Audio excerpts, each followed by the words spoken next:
Leo Moran lived out the rest of his days in the Victorian down the street, surrounded by music, books, and the constant company of Lily, Alice, and the three kids from apartment 201. He never became old in the way the world expected. He remained a nuisance, a character, and a king of his own making. On the day of his final nap, he left a note for Jack. It was tucked inside his trumpet case. "Kid, the music doesn't stop just because the trumpeter gets tired. Keep the kitchen warm, keep the laughter loud, and if you ever find a puppy in a window, buy it. Life's too short for rules that don't have a heart." Chapter 16. The Spice of Life. The opening of the Soufflé was not the grand, star-studded event Jack had once dreamed of while trying to impress Nancy Norwood. Instead, it was a soft opening on a Tuesday night, lit by string lights and the glow of neighborhood friendships. Jack stood at the pass, his hands slightly trembling as he adjusted his chef's whites. He wasn't just cooking for customers anymore. He was feeding a legacy. Every dish that left the kitchen carried a hint of the lessons he had learned. His signature dish, the Neptune duck, was a labor of love, slow-roasted with a glaze that tasted of the Pacific sunset. However, the culinary world was a shark tank. Within the first month, a sharp-tongued critic from the West Side Gourmet visited. Jack watched the man from the kitchen window, a man with a notebook and a face like a sour grape. He felt the old insecurity bubbling up. Would he ever be good enough for the high society he once craved? Just then, he heard a familiar, sharp bark of laughter from a corner table. It was Leo, looking resplendent in a new sweater vest, dining with Lily and Alice. Leo caught Jack's eye and gave him a subtle, two-fingered salute. "Remember the soufflé, kid." Jack took a deep breath. He stopped trying to cook for the critic and started cooking for the room. He sent out a plate of simple, perfectly seasoned vegetables for Alice, a delicate fish for Lily, and for Leo, a double portion of dessert.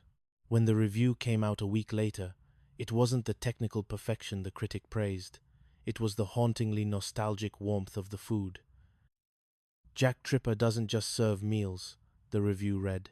"He serves a reminder of what it feels like to be welcome." Chapter 17. A different kind of garden. Janet's fight didn't end with the vertical oasis. She realized that preserving the block was only the first step. She had to breathe life back into the soil. She spent her days in the community garden, her hands permanently stained with the dark, rich earth of the vacant lot. Her biggest challenge came in the form of a rival developer who wanted to turn the lot into a private resident-only park. He was a man named Marcus Vane, smooth-talking and deceptively charming. He offered Janet a position at his firm, promising her unlimited resources to build gardens across the state. For a moment, Janet was tempted.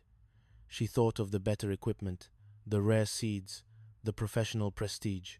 But then she looked at the neighborhood kids, the ones she was teaching to plant marigolds so that the butterflies wouldn't get lost. "A garden isn't a resource, Mr. Vane," Janet said, turning down the offer. "It's a conversation, and yours is only talking to people with high credit scores." Her steadfastness caught the eye of a local journalist named Daniel, who had been covering the neighborhood's revitalization. He didn't just want to write about the garden.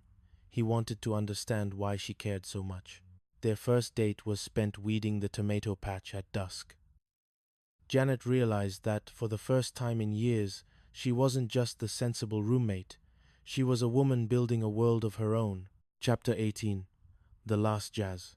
As the years began to weigh more heavily on Leo, the music changed. His trumpet sessions became shorter, the notes more deliberate and haunting. One evening, after a particularly moving performance in the courtyard of the Victorian, Lily pulled Jack aside. "He's tired, Jack," she whispered, her eyes reflecting the silver of the moon. Jack visited Leo the next day. The apartment was quiet. Leo was sitting in his chair, staring at the trumpet case. "I have a secret, kid," Leo said, his voice a dry rasp. "Lily. She wasn't just a buddy I met on a bench. She was the one who got away, 50 years ago. I spent half my life looking for her, and the other half pretending I didn't care." He looked at Jack with an intensity that was almost painful. "Don't wait 50 years to tell someone they're the rhythm of your life. Whether it's Janet, or Chrissy, or a girl you haven't met yet. Don't let the condominium world convince you that you're better off alone." That night, Leo played one last time. He played for Lily.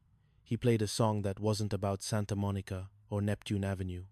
It was a song about a life that was finally, perfectly complete. Chapter 19. The Family We Choose.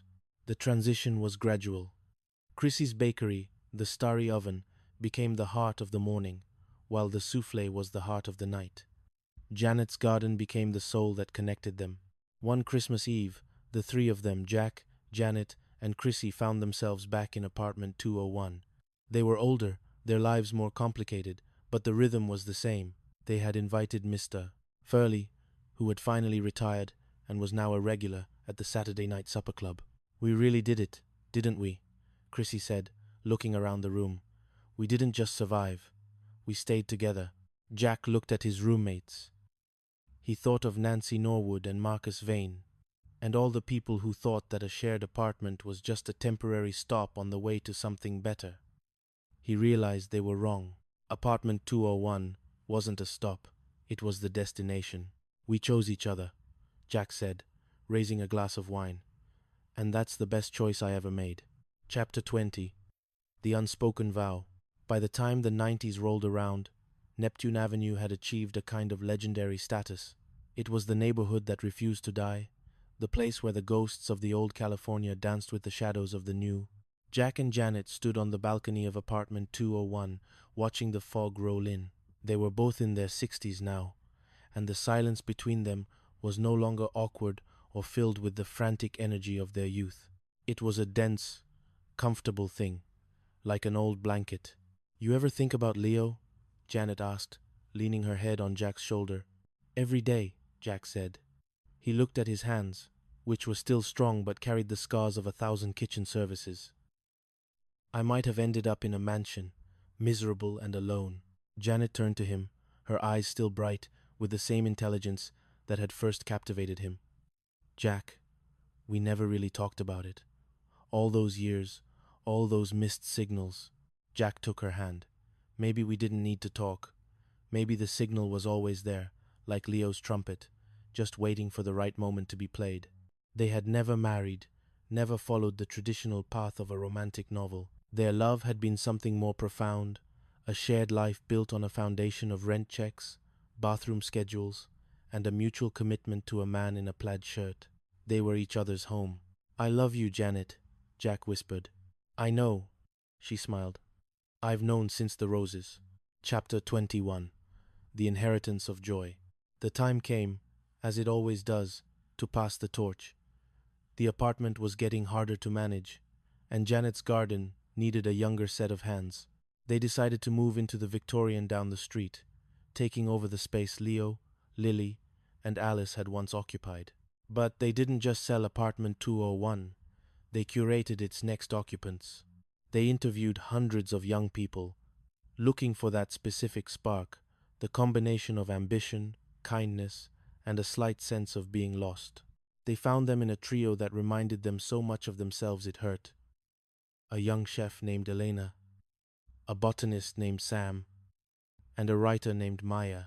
"There are rules here," Jack told them as he handed over the keys, "but they aren't written in the lease." "What rules?" Elena asked, looking around the bright, historic room. "Never ignore a knock at the door," Janet said. "Always keep an ashtray handy, even if you don't smoke." As they walked down the stairs for the last time, Jack felt a strange lightness. He wasn't leaving his life behind. He was ensuring its continuation. He looked at the garden Janet had built, the bistro he had run, and the apartment where it all began. Chapter 22. The Wisdom of the Walls. Elena, Sam, and Maya had been in apartment 201 for 6 months. At first, they were careful, almost reverent, moving through the space like museum curators. But slowly, the apartment began to assert its personality. The floorboards creaked in a way that sounded like a greeting, and the kitchen felt perpetually warm, as if the ghosts of 1,000 successful soufflés were still lingering in the air. Elena was the first to feel the Leo effect. She was struggling with a new menu for the bistro Jack had passed down to her. The pressure was immense. She wanted to prove she was worthy of the legacy. One night, while she was staring at a pile of discarded recipes, the rhythmic tapping at the door began. It wasn't a solicitor or a neighbor. It was a man who seemed to be made of shadows and silver hair, wearing a Hawaiian shirt that could be seen from space. "The secret is the salt," the man whispered before disappearing down the hall. Elena added a pinch of sea salt to her reduction. The flavor bloomed. She realized then that she wasn't just working in a kitchen. She was participating in a lineage. She began to leave a small glass of water out on the counter every night, a silent tribute to the man she had never met but felt she knew perfectly. Sam, the botanist, found his own connection in the garden. He discovered a hidden patch of roses in the back corner, roses that smelled unmistakably of coffee. He spent hours researching the variety, only to find that it didn't officially exist. It was a hybrid of love and stubbornness, a Moran special. He began to crossbreed them with the local marigolds, creating a flower that seemed to glow in the golden hour. Maya, the writer, documented it all. She realized that the story of Neptune Avenue wasn't a linear narrative, it was a symphony. She began to write a book, not about the apartment, but about the unspoken rules of being human. Chapter 23: The Day of the Three Roses. On the 10th anniversary of the Neptune Alliance, a grand celebration was held in the courtyard. Jack, Janet, and Chrissy, now legends of the avenue, sat at the head table. They were surrounded by the neighborhood they had helped save. The highlight of the evening was a ceremony Sam had organized. He presented 3 roses to the original trio. One was red, for Jack's passion, one was gold, for Janet's wisdom, and one was white, for Chrissy's joy. "These aren't just flowers," Sam said. "They're the map of this street.